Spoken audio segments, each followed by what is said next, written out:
Okay, we'll call the meeting to order, and could we just take roll just for, so we know who's here or not? I think we all do. So Assemblymember Buchanan. here.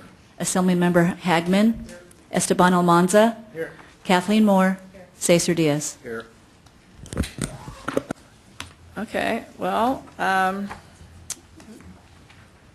the agenda is pretty straightforward. We want to, first item is to discuss future facility needs, and then take any public comment.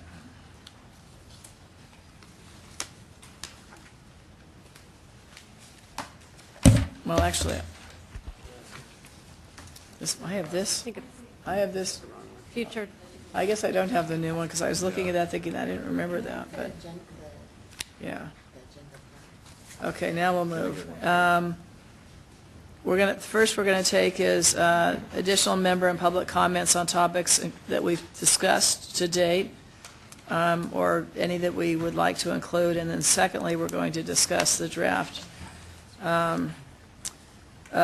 report to give to the State Allocations Board. So with that, I'm going to open it up to, have all you had a chance to read the draft report?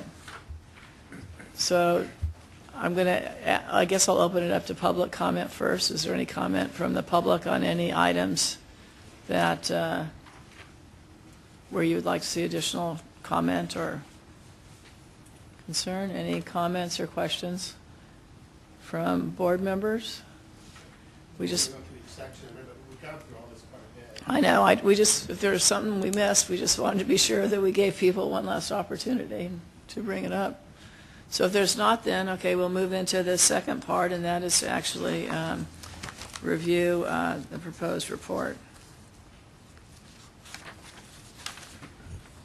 And if you'd like, I can provide an overview of the document.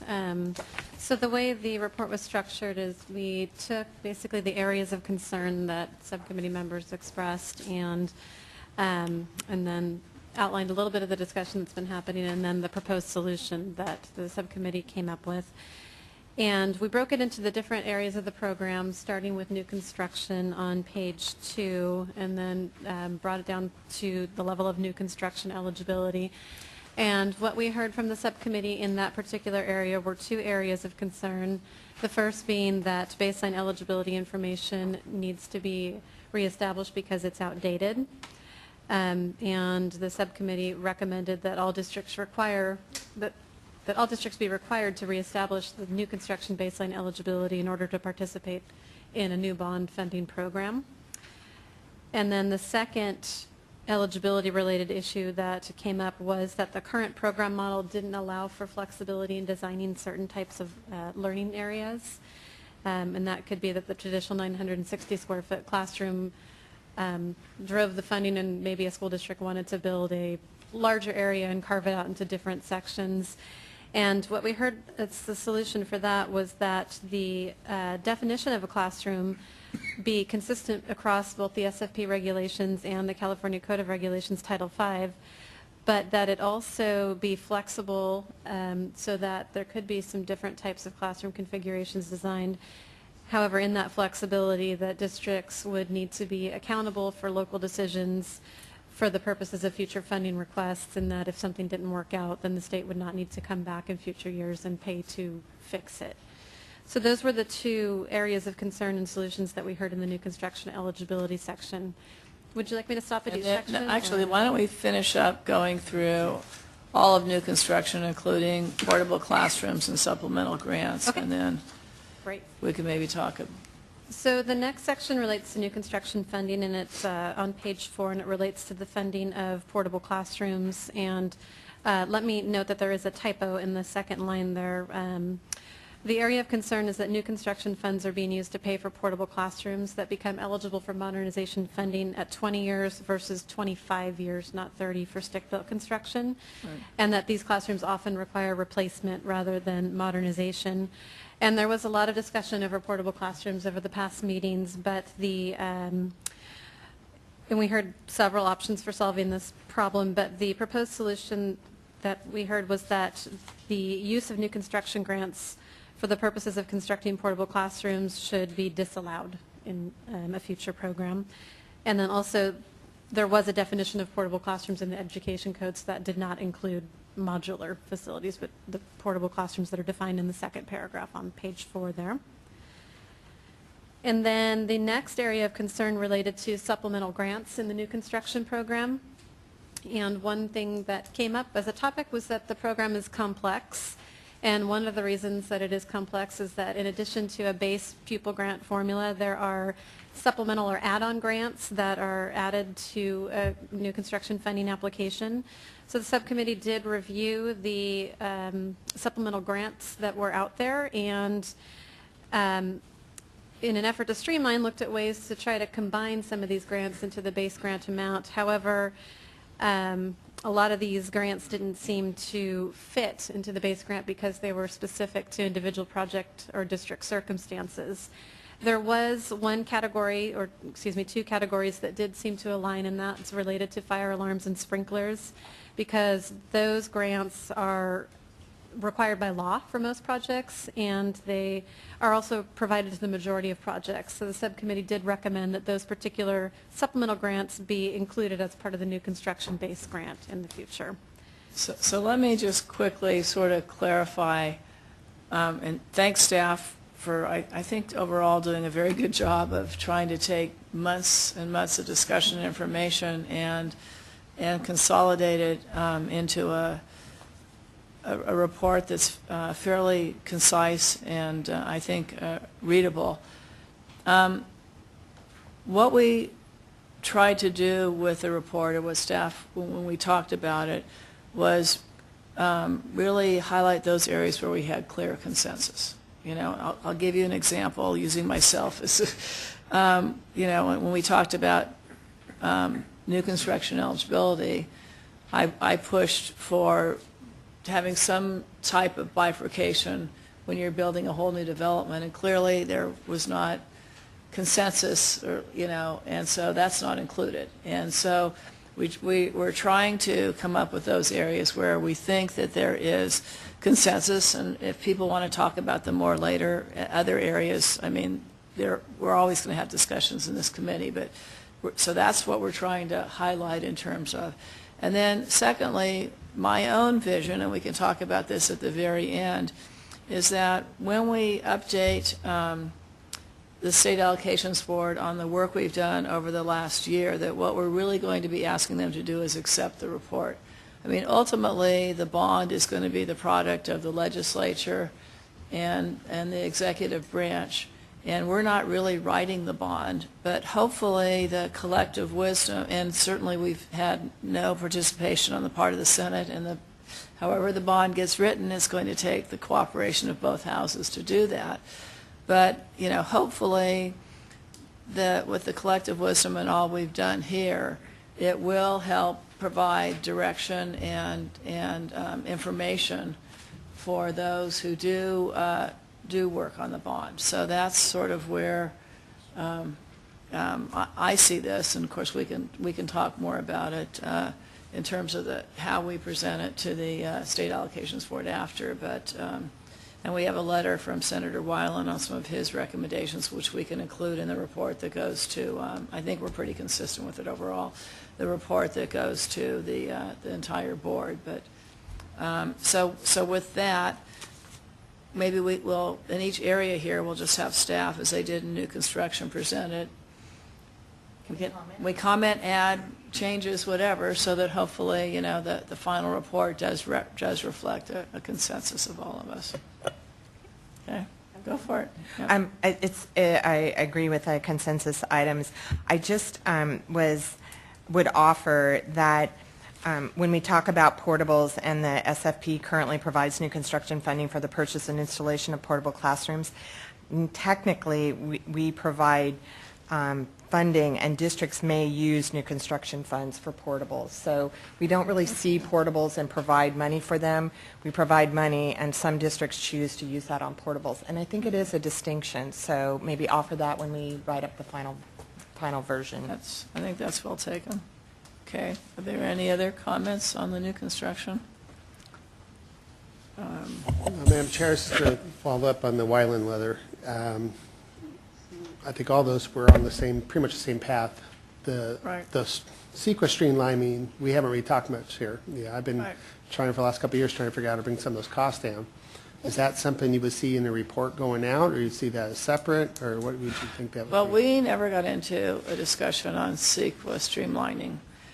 And I was in discussions with that back in 2010, my second year in the legislature.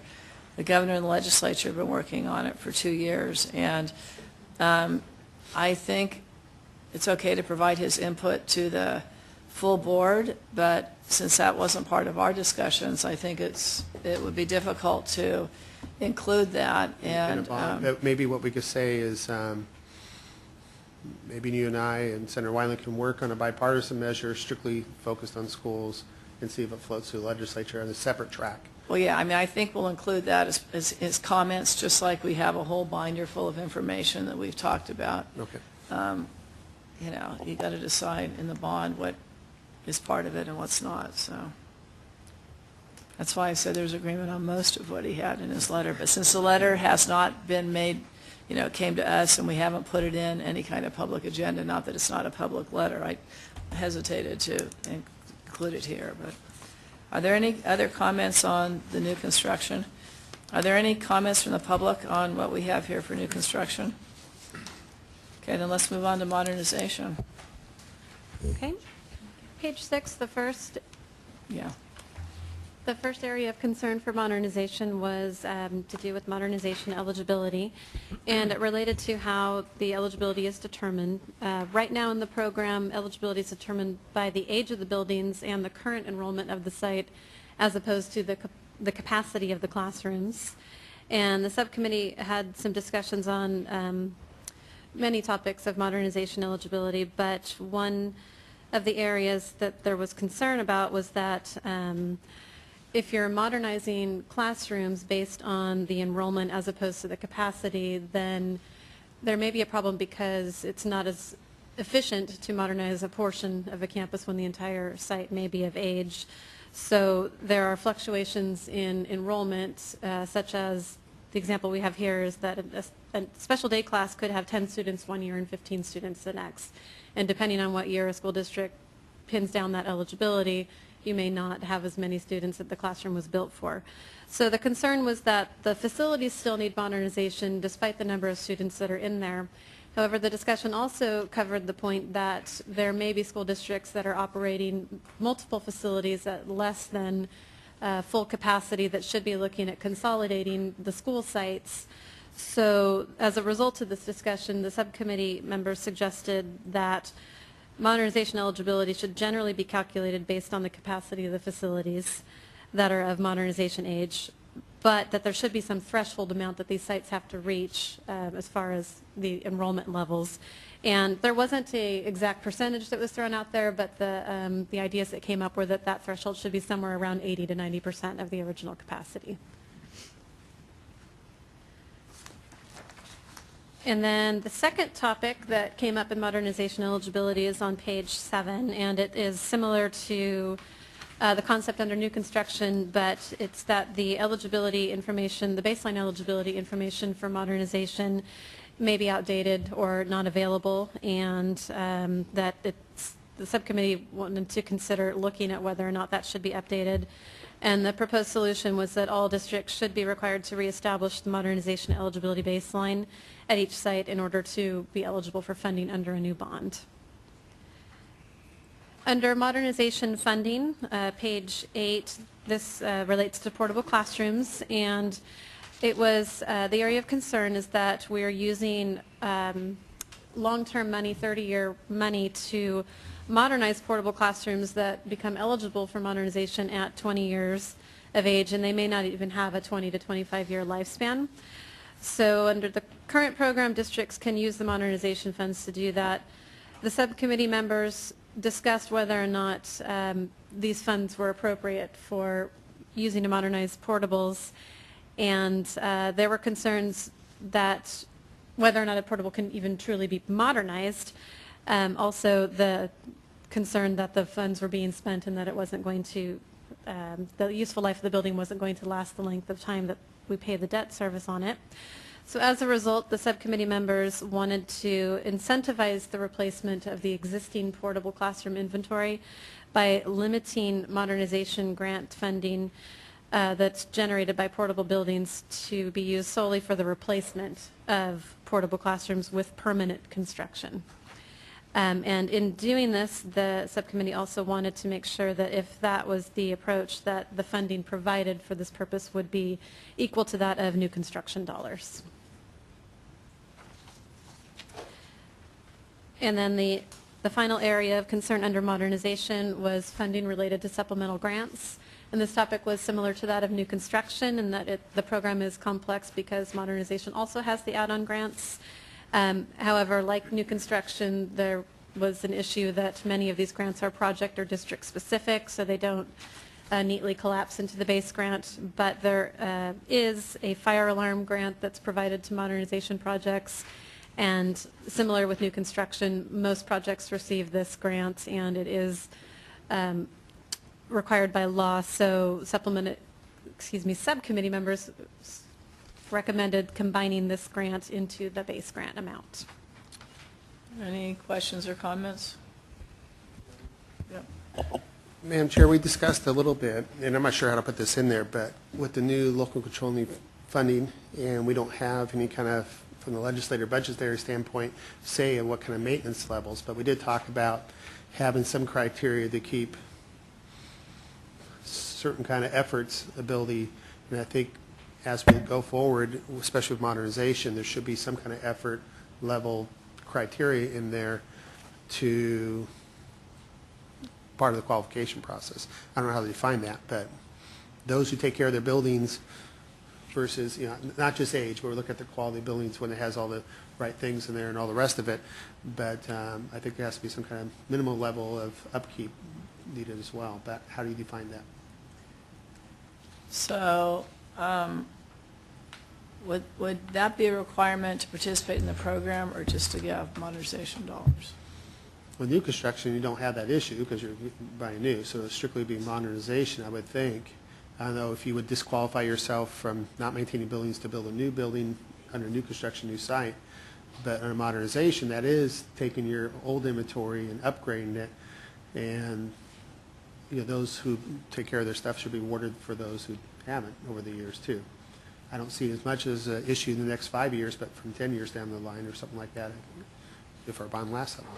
I had it on my list of issues as well. I didn't know if it was I guess we had discussed it. I had put it on the it's still an additional issue, and it was just maintenance of facilities, the whole issue of maintenance, and I think there's a global piece that needs to coincide with. And I don't know how you define it, because you can't really go a percentage of operations or anything like that, because you know, a brick building may not take as much as something else to maintain, you know, those type of things, but there should be some kind of effort. So I actually would list it as a separate category, not modernization. I would list it under maintenance.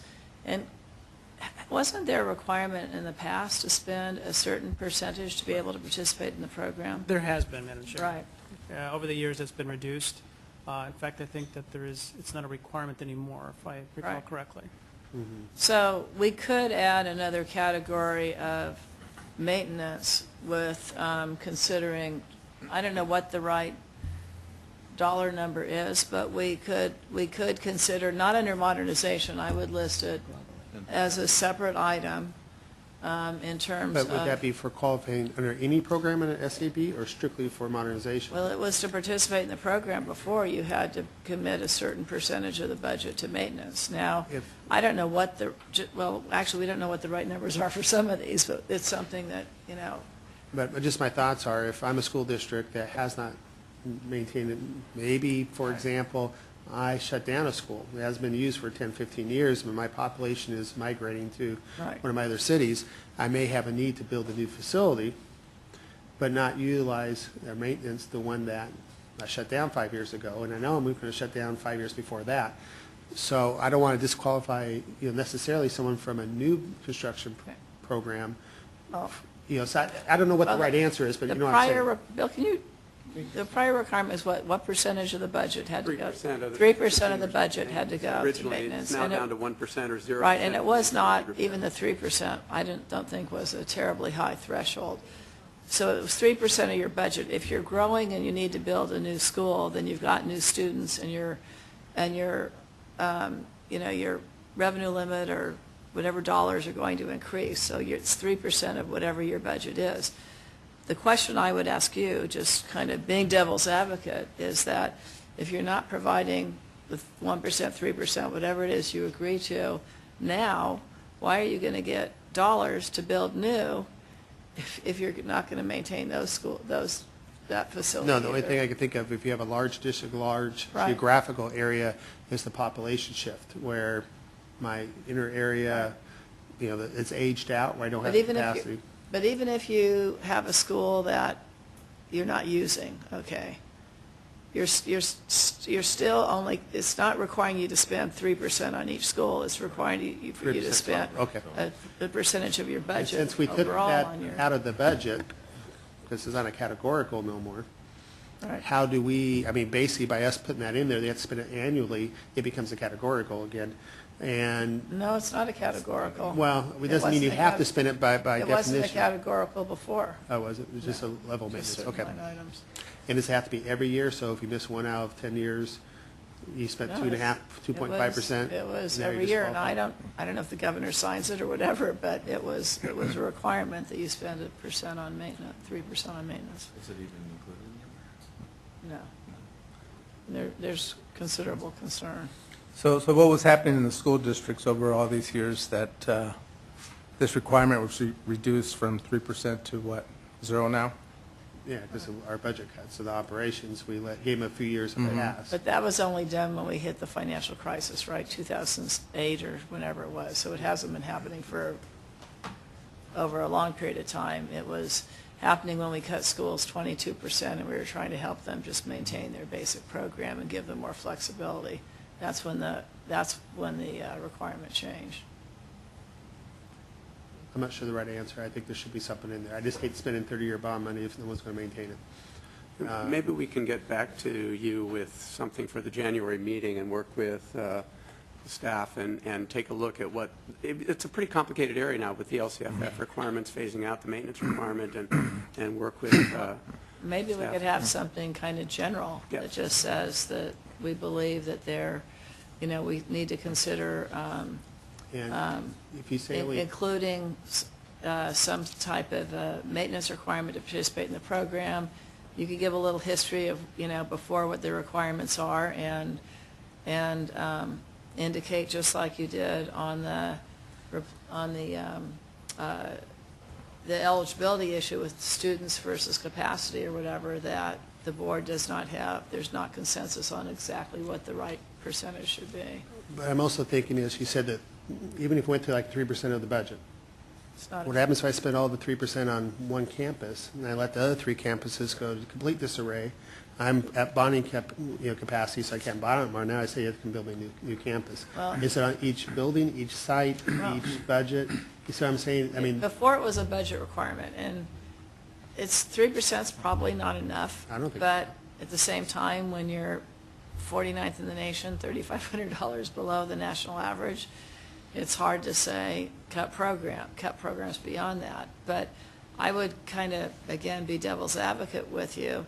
If one school A is 15 years old and school B was brand new, it may make sense to spend, more money percentage-wise on school A than on school B because it needs more maintenance. So you've got to trust boards and superintendents to make some kind of decision there. Yeah, for me, and I'm not looking for, the more black and white we make it in law, the harder it is to be pragmatic. Right. I just, hopefully there's some kind of regulation or something that the staff can review and say, look, you didn't purposely neglect this building and you knew that you come in, play the system. Right. That they did the reasonable amount of effort to try to do what they could in their budget realm.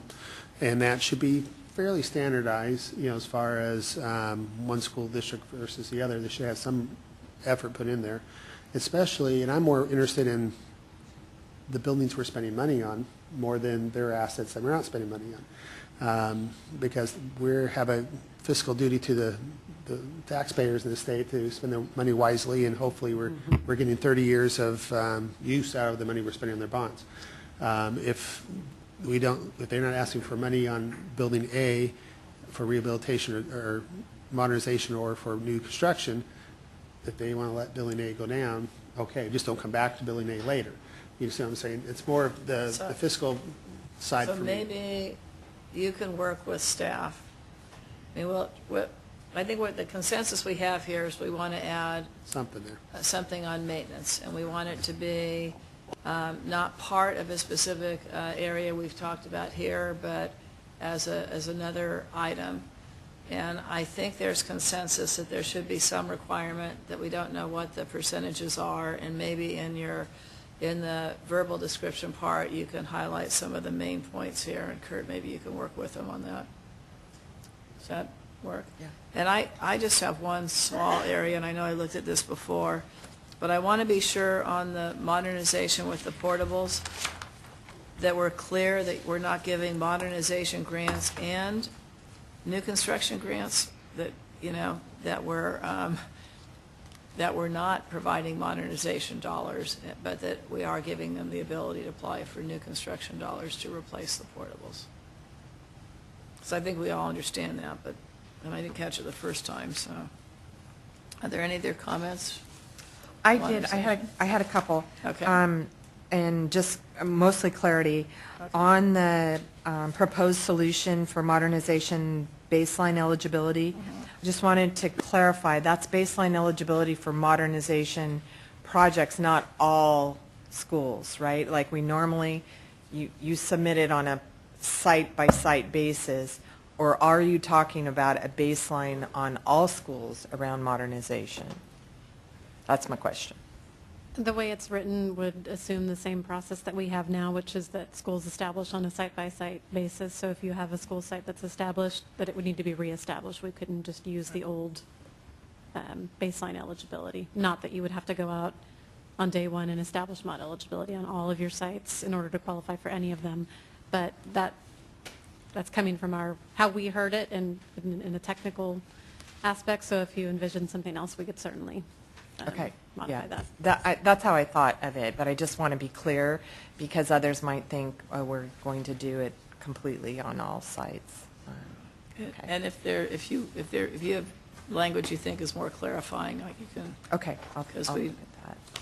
And then on the maintenance issue, just a comment too. We've been looking at standards throughout the nation and be happy to maybe give some of those, you know, what's going on in other parts of the nation. I know we're, you know, lowest per ADA, but just that might be helpful to the discussion as well in facilities programs. It is a topic of every state that gives out state funds. So maybe if you could put together information, we could include that as part of that huge binder of background information. We'd be happy to. Okay. Work with our that would be- colleagues at it's the Center for Cities and Schools that was providing that report. Yeah. Are there any other That was it. comments? Yeah, no.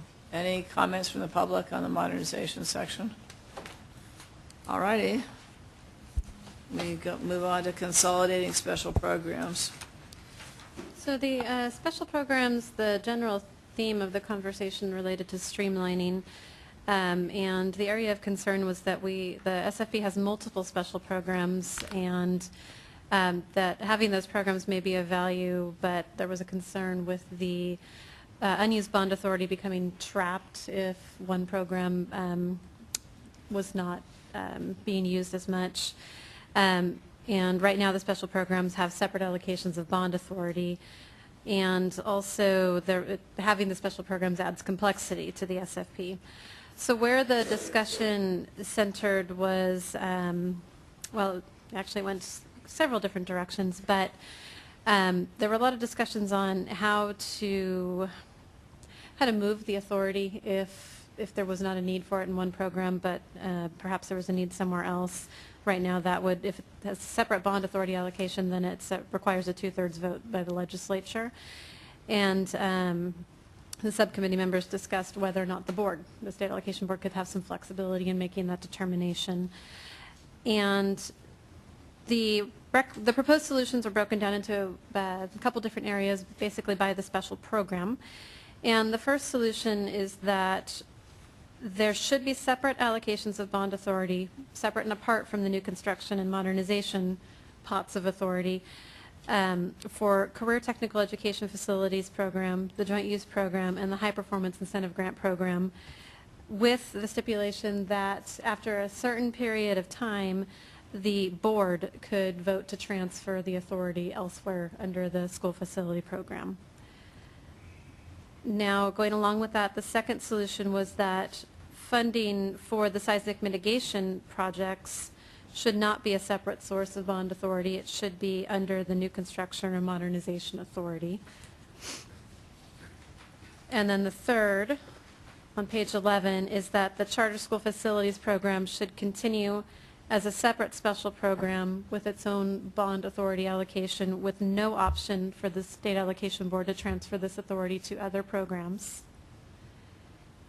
And then for the overcrowding relief grant program, the fourth proposal was that if the new program included incentives for replacing portable facilities of modernization age with permanent facilities, then there would not be a need for this program. So do not continue the overcrowding relief grant program by providing separate authority. And the fifth proposal related to the critically overcrowded schools program, which the last approved bond did not have any authority provided for this program. In addition, the funds that were previously provided under Propositions 47 and 55 have since been transferred to new construction. So the recommendation was to not continue the COS program under a new bond. And that was it for the special program section.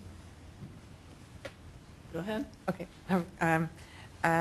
Great capture, and particularly if we do the portables and move that in, I think that's great. Agree with the consensus.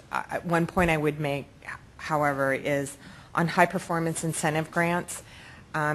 I certainly would love to be at a point where we are not providing incentive grants, that we're actually, school buildings are high performing. That's industry standard. And if we could, add that grant into the regular grant for all schools, as opposed to it being a program that people are applying to, we'd sure like to see it get to that place. Great if we want to still keep the out funding for it, but I'd love to be at a different place than that. I think it'd be great to be at a different place, but I think we have to recognize, one, is that the high performance and incentive grants, for one, you'd have to change what's required when you build. Two, the high performance incentive grants are not adequate to cover the full cost of building an HPI building, so you would be significantly adding to the local cost of building if you did that. Three, in addition to HPI, we now have significant money that will be going into those areas through Prop 39. So at this point in time, since I don't think we're going to be, we don't have the regulations in place to say every school building has to be HPI or what the definition is. I'm not sure we're in a position where we want to recommend a significantly increased grants amount. I think it probably makes sense to. I'm good with where we are in the recommendation here, and I actually really like that we have some flexibility on these pots.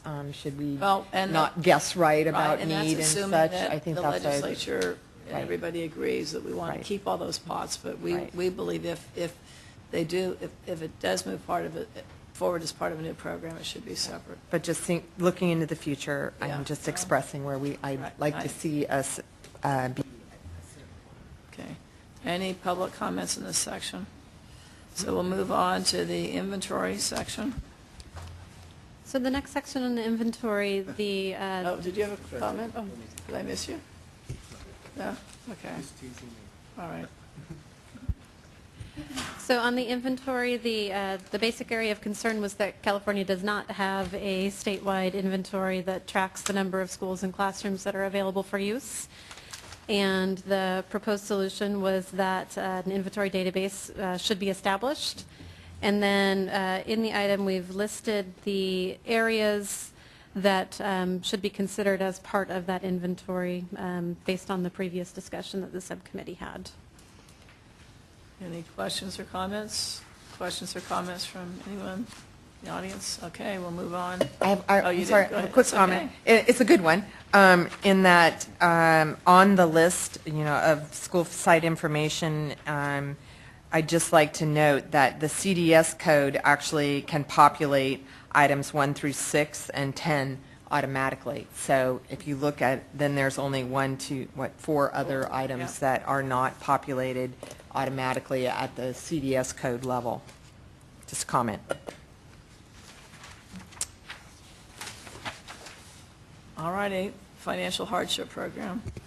So the financial hardship program, there were multiple discussions on this topic at the subcommittee, and the basic concern was that the current program criteria to qualify for financial hardship assistance allows for districts to receive funds without first using other local options, and that this process could lead to inequities, and that the financial hardship program should be structured so that it's available after all other options have been exhausted.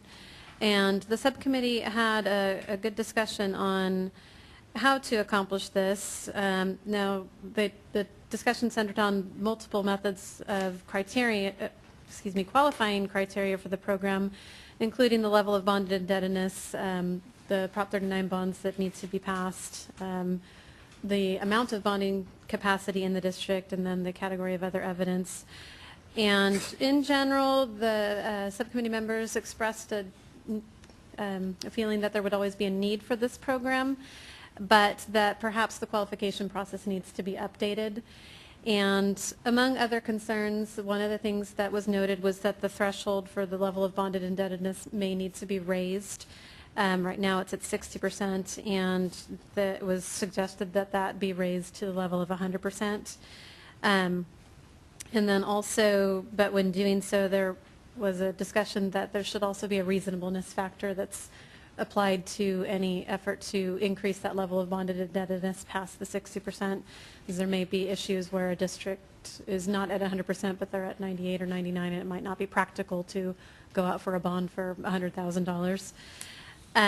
Also, there was some concern that the current program may allow for districts to take some actions to give the appearance of needing financial hardship when there may be other local funds available to use. And so the desire of the subcommittee was to review the entire program to make sure that it meets with the goal that this program is only provided as an option after all other local efforts to fund a project. After the maximum effort has been made, then the financial hardship program would come in.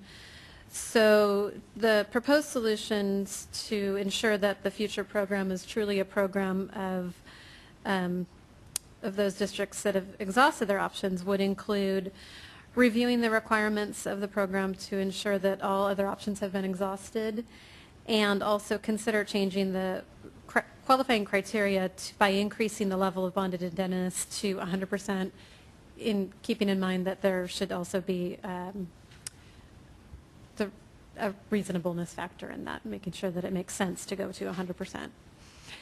And then there was a second area of concern separate from this raised, and that was relating to the separate site and design apportionments that districts that have financial hardship status can obtain.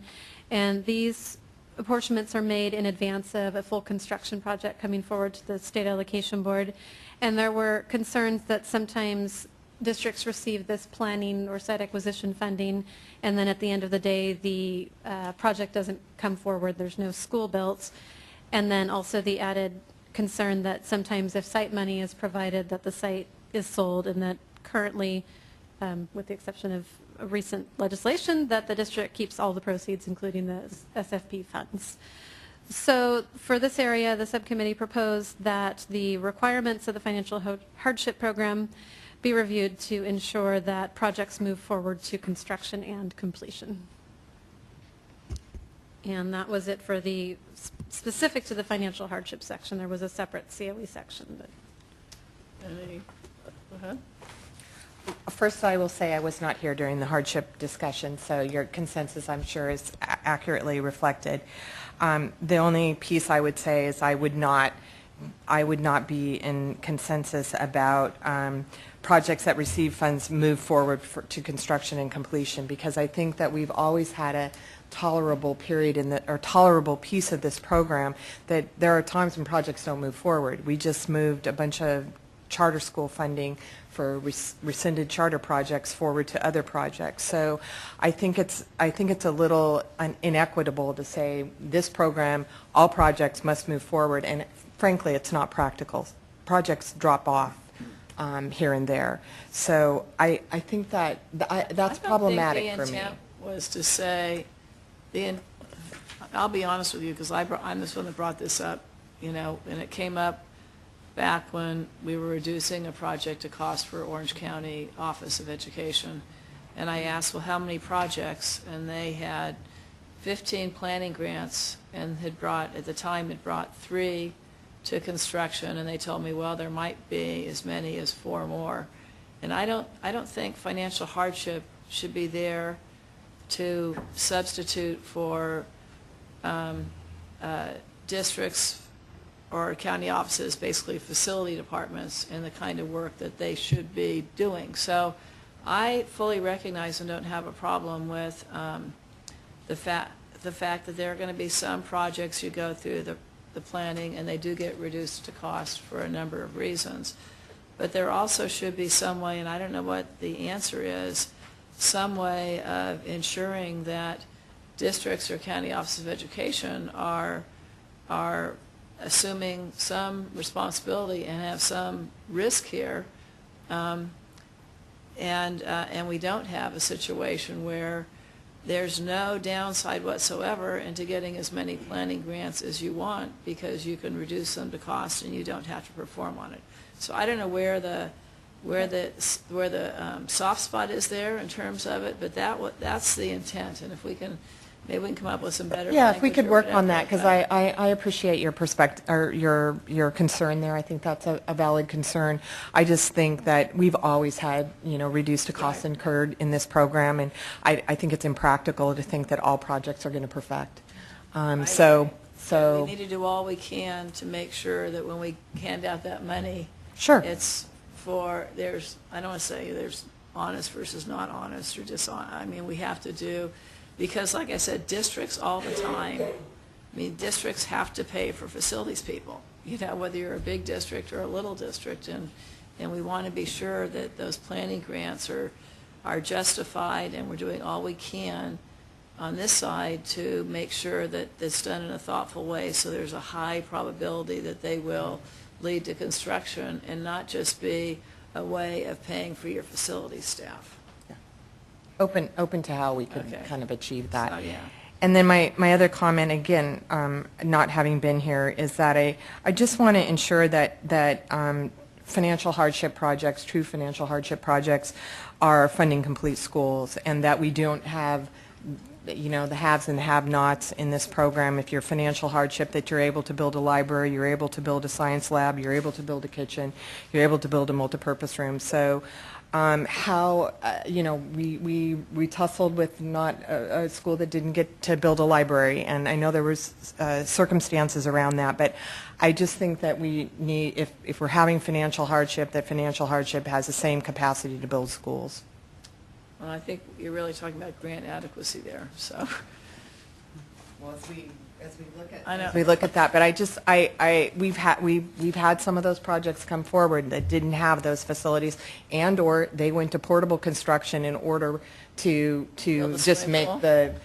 Let's hope not. Okay. Let's hope not there. I'm really talking about these pieces. So that was my only other comment on this. If it's more appropriate as we look about that, I want to see a program that's funding complete schools in financial hardship and new construction in any of the categories. I agree. The whole idea, though, is grant adequacy there, because if the base grant plus all the supplementals are targeted to provide a certain percentage of the funding. It should be providing that percentage for everybody. Money, once SSR takes his wages down in half, right?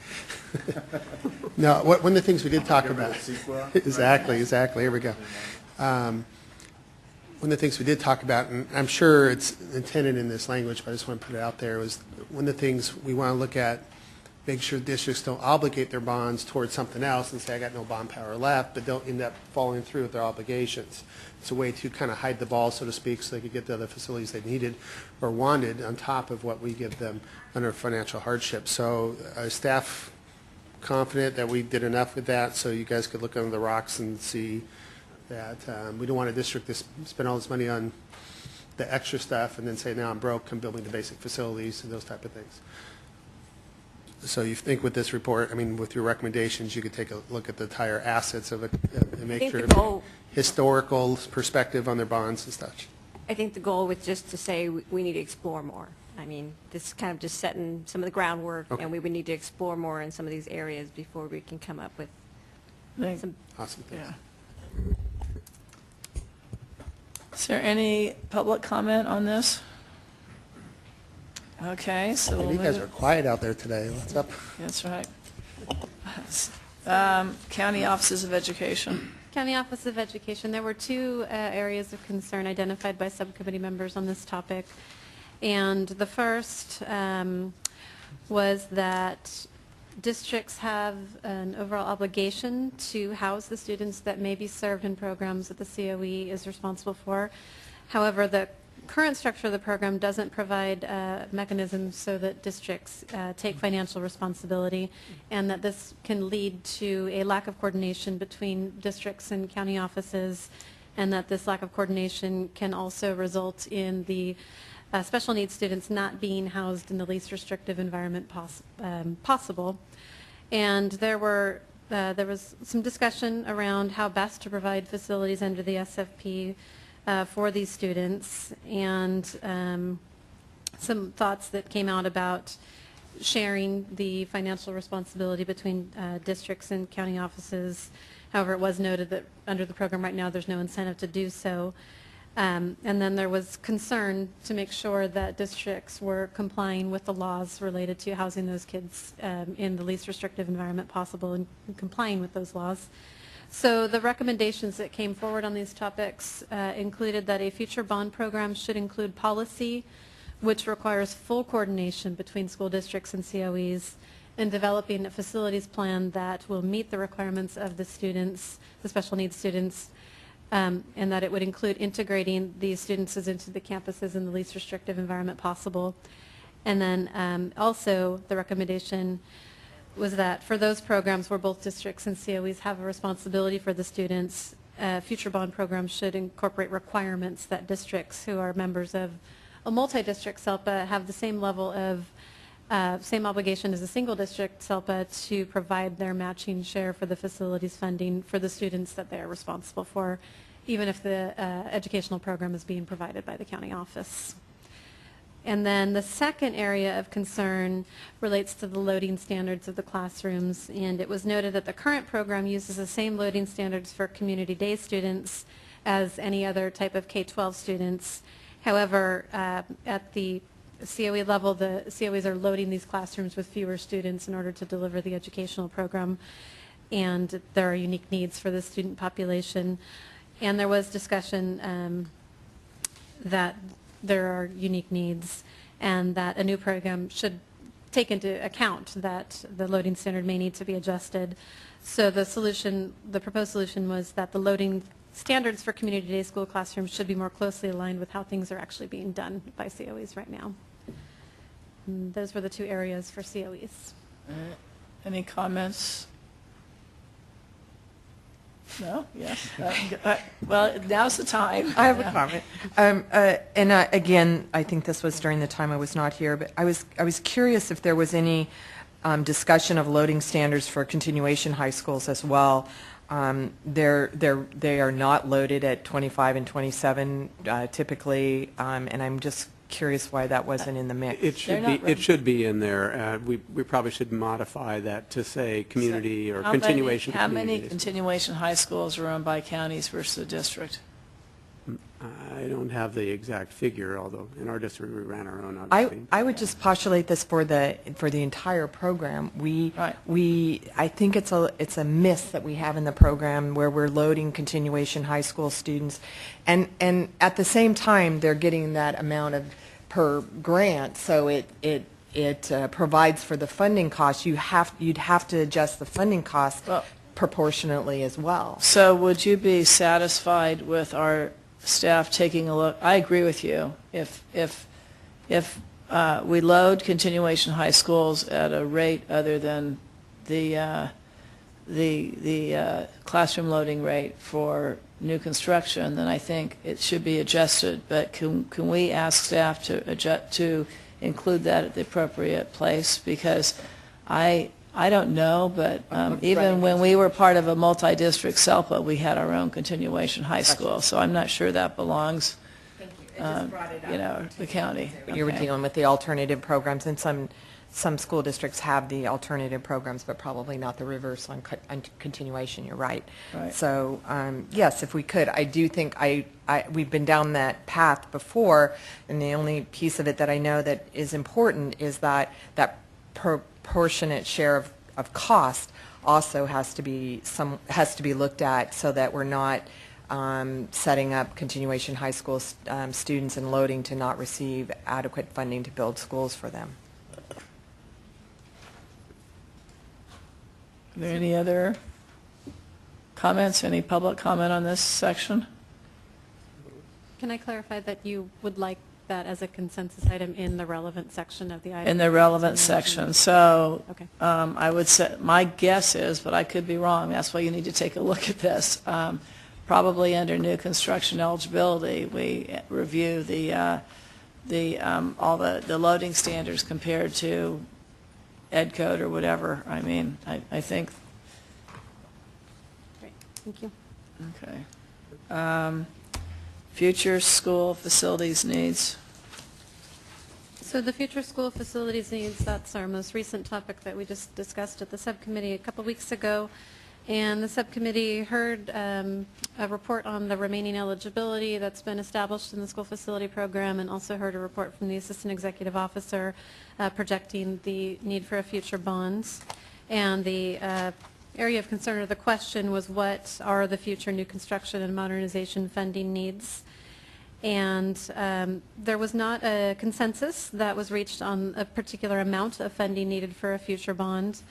There was certainly a lot of discussion related to whether things have been, whether modernization's been truly funded, or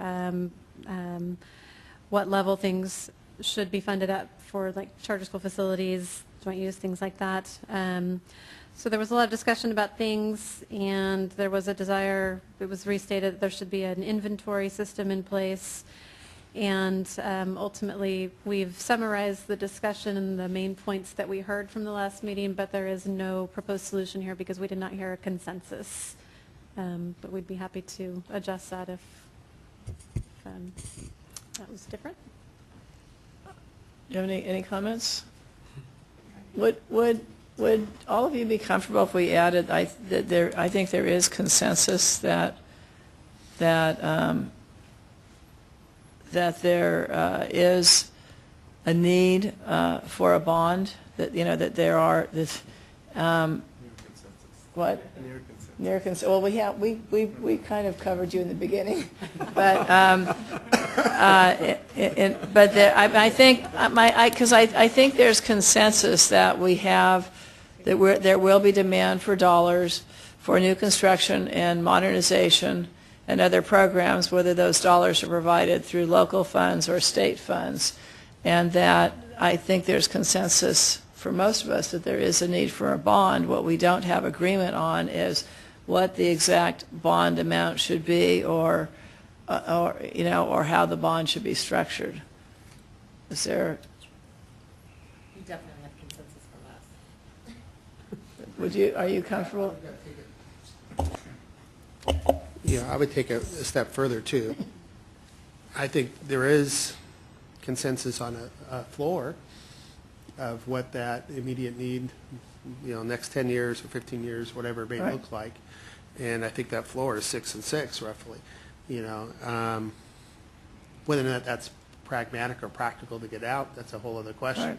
But I think there is, if we take the lower numbers, the second and third type numbers, those were roughly the lower Yeah. ends of those numbers. And when that lasts 5 years, 7 years, 12 years, Right. as the need comes forward, no one has a crystal ball, but I think that, there is those rough numbers they're looking at. Okay. So would everyone be comfortable if we included that without having a specific recommendation on what amount a bond should be or what exactly? Okay, are there any comments from the public? So I think we have consensus on the items. I know you've got some more editing, but, and that we do want to add another section on on maintenance. And then I would ask that we put the report together for the subcommittee, and that we do include some kind of a table of contents and maybe start each section on a new page. And then I don't know if we need to or not prepare binders. I know we have some new members with the backup materials. And since we have received some feedback from Senator Weiland, maybe we could just include that letter as an appendix. And I do know that make sure all the members here have a copy of that. You can get them a copy of that letter as soon as you can. That would be great. Yep. I was able to take a look at this before the week. I think you guys did a great job of condensing that much information discussions into something, a one-pager in each. And I want to commend Ms. Silverman and her staff for doing such a fantastic job on that, because it makes it really short and succinct. And I want to thank the chair for handling all these things. I think he did a great job. The graphics part, we got these little pictures in there. I mean, we always have our little pictures. There's no tables or charts even this time. It's great, but all the little pictures are great. But I think you guys did a great job, and I thank you for steering us through this, because there's been a lot of issues the last couple of years that come up here and there. In order to make them concise and organized, that took a lot of effort too on behalf of the chair. I would second that on compliments to the chair. This has been a very good iterative process. You allowed all voices, and would compliment you as well. Well, and I would just, first of all, I want to thank staff, because you did all the work. And I know it was a great deal of work to be able to pull all the information together and provide all the background, and probably, as other members, even those who haven't participated, have said, probably the most comprehensive look at what we're doing in terms of the bonds and the state allocations board that we've had, at least since the short time that I've been a member. And I also want to thank all the people, all the members here, because it's hard getting a quorum at our regular state allocations board meetings. And yet, all of you, including Assemblymember Hagman, who has made it a point to fly up and be at every single meeting and gives us our, bipartisan representation here. All of you have made it a point to be at virtually every meeting unless you were sick. And so, and we couldn't, reach consensus without that kind of commitment on the part of everyone. And to those people who represent the different constituency groups out in the audience, I also want to thank you for your input, because overall it's been invaluable. And I don't know exactly what the next program is going to look like, but I think it is clear from here that we can improve upon it, and that we do need another state bond if we're going to move forward and have the kind of progress in providing safe, adequate facilities for all of our students that we've had in the last, 13, 14 years or so. I mean, clearly, the $35 billion in state bonds being matched with $70 billion in local funding, and it's the one area that, these projects don't get tied up in court. When we give out money, the projects go to bid. We put people to work. We provide school kids with great facilities. We leverage those dollars significantly, and it's a program I think all of us would like to see continue into the future. So I look forward to seeing the final report. Like I said, my plan is to present it to the State Allocations Board in January, and to ask for them to accept the report. Clearly, if they want to move forward or go deeper into any of these areas, it's going to take more discussion, and I don't think that's an area that was charge of this committee. So with that, everyone have a wonderful Thanksgiving and Christmas holiday. Pray for rain and snow. We desperately need it. And we'll see you next year. Thank you. We're adjourned.